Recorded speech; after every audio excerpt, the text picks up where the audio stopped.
Washington, U.S. Defense Secretary Jim Mattis has called North Korea the most urgent threat to the United States as negotiations to dismantle the regime's nuclear weapons program have stalled. Mattis made the remark at the Reagan National Defense Forum in Simi Valley, California, Saturday, when asked which of four countries, North Korea, China, Russia and Iran, poses the most serious threat to the U.S. In terms of urgency, North Korea is the problem, he said, according to a transcript released by the Pentagon. We have got to address that issue. It's an urgent issue.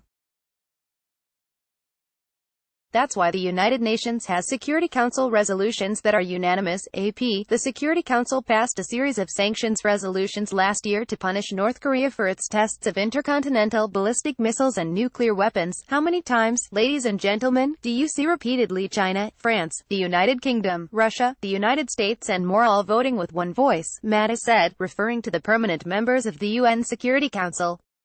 Okay, so think what that says about the urgency of this issue in Korea. In terms of power, the defense secretary named Russia as the biggest threat, and in terms of will, China.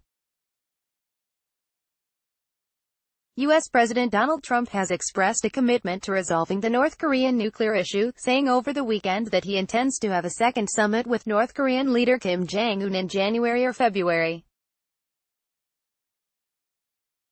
Their first historic summit in June yielded a commitment from Kim to work toward complete denuclearization of the Korean peninsula in exchange for security guarantees from the U.S., but the two sides have since made little headway.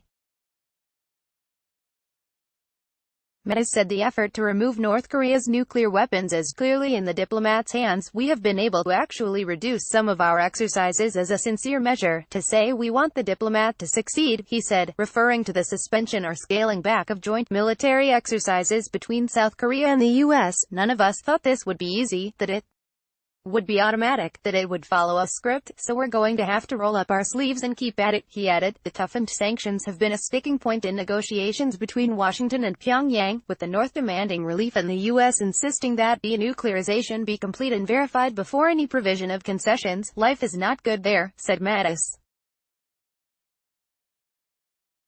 Yes, they're trying little ways to work around them, but the bottom line is, if they want out from underneath the UN Security Council resolution sanctions, they're going to have to make progress. Asked if he was optimistic, he said, "You know, ladies and gentlemen, I'm not paid to be optimistic or pessimistic. I maintain a military that is second to none, with the fervent hope we won't have to employ it, but I have no doubt about the outcome if we must. Yun Hap."